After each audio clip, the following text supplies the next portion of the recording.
এখন তো মোটামুটি সবাই ভালোই চলতেছে, সমস্যা দেখতেছে না।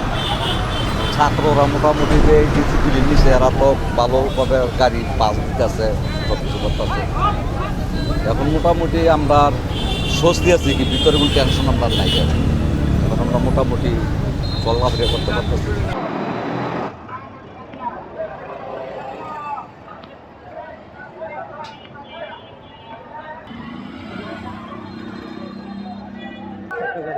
শাহজাহান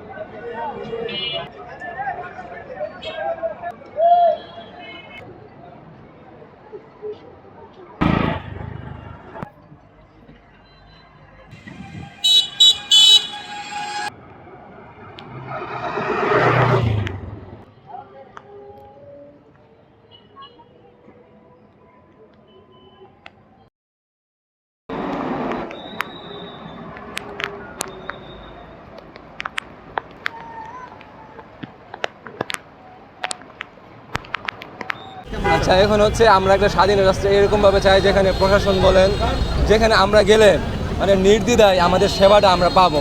কারণ হচ্ছে যে স্বৈরাচার ক্ষমতায় ছিল তাদের পতন হয়েছে, তো এখন অন্তর্বর্তীকালীন সরকার গঠন হয়েছে। নেক্সটে হচ্ছে একটা নির্বাচনের মাধ্যমে, সুষ্ঠু নির্বাচনের মাধ্যমে একটা সুষ্ঠু সরকার আসবে, যার কাছে আমাদের প্রত্যাশা স্বাধীন বাংলাদেশে প্রত্যেকটা নাগরিক যেন তাদের বাক স্বাধীনতা পায়, তারা যেন তাদের ন্যায্য অধিকার পায়, যেন আবার আগের স্বৈরাচার সরকারের মতো আগামীতে যে সরকার আসবে তারা যেন তাদের মতো না হয়। আমরা চাই যে দেখেন আমরা প্রত্যেকটা স্টুডেন্ট আজকে আমরা পথে আমরা ময়লা পরিষ্কার করতেছি, আমাদের শহর আমাদের দেশ আমরা পরিষ্কার রাখবো। আমাদের বাইরে আজকে ট্রাফিক নিয়ন্ত্রণ করতেছে, আজকে পুলিশ বাহিনী ট্রাফিক নিয়ন্ত্রণে নাই, কিন্তু আমরা কিন্তু ঠিকই ট্রাফিক নিয়ন্ত্রণ করতেছি। আমরা এইভাবে চাই ভবিষ্যতে যে পুলিশ বাহিনী আসবে আমাদের উপর যেন আর কোনো অত্যাচার না করতে পারবে, আর কোথাও যেন একটা গাড়ি থেকে যেন ঘুষ না নেয়, আমাদের সাধারণ জনগণ থেকে যেন ঘুষ না নেয়, যেন তারা ন্যায্যভাবে সুস্থভাবে আমাদের দেশটাকে পরিচালনা করে। সেই প্রত্যাশা নিয়ে আমরা আজকে আমাদের পথে আসছি, আমাদের দেশকে সুন্দরভাবে গড়ার জন্য আমরা আমাদের দেশকে স্বাধীন করেছি। এখন তো আপনারা দেখতেছেন যে পুরো রাষ্ট্র সুষ্ঠুভাবে সবাই যাতায়াত করতে পারতেছে।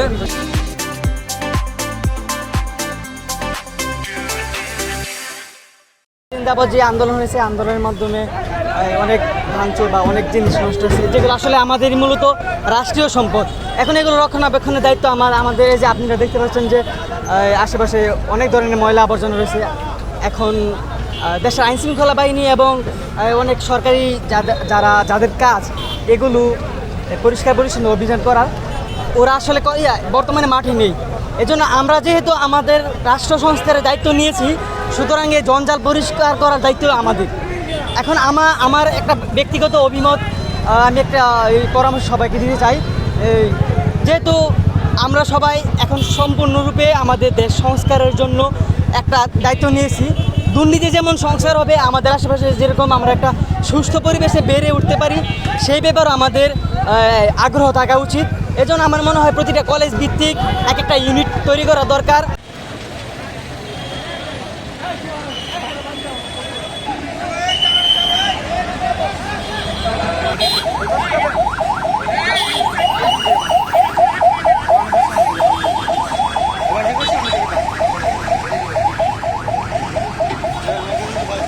যাত্রী থাকলে ড্রাইভারের সামনে যান, যাত্রী থাকলে ড্রাইভারের সামনে যান, কলেজে যাবো, যাত্রী থাকলে ড্রাইভারের সামনে যান।